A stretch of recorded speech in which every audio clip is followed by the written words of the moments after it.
সহে না যাতনা দিবস ভ্রমিয়া ভ্রমিয়া।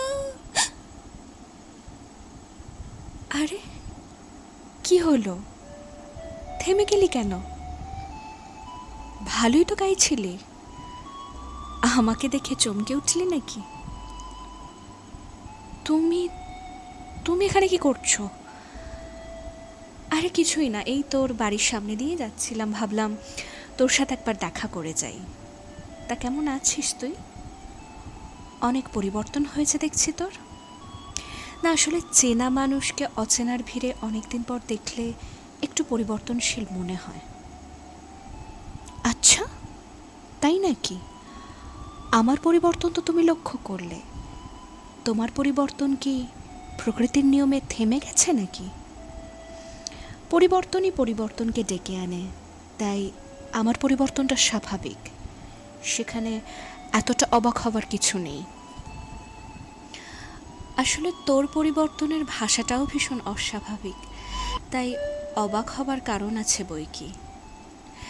ঠিক আছে, ছাড়ো, বাদ দাও, এসব বাদ দাও। আসলে এই পৃথিবীতে মানুষ তো পরিবর্তনশীল, এটাই স্বাভাবিক। তা কি করছো এখন? আমার পরিবর্তন তো লক্ষ্য করেছো, তা তোমার কি কিছু হচ্ছে সেদিকে লক্ষ্য রেখেছো? কথাটা কি তুই আমাকে ঠেস মেরে বললি? আরে ঠেস মেরে বলতে যাব কেন বলো? জীবনের লক্ষ্যটাই তো সব, তাই না? হ্যাঁ, লক্ষ্যটাই তো সব, কিন্তু লক্ষ্য আর রাখছে কজন? কেন গো, এখনো লক্ষ্য রাখার মতো কেউ এলো না জীবনে?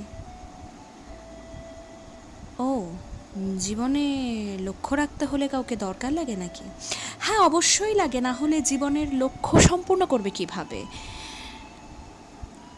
আচ্ছা ঠিক আছে, তুই যেটা নিয়ে ব্যস্ত ছিলি সেটাই কর। আসলে আমি জাস্ট তোর বাড়ির সামনে দিয়েই যাচ্ছিলাম বলে একবার তোর সাথে দেখা করে গেলাম।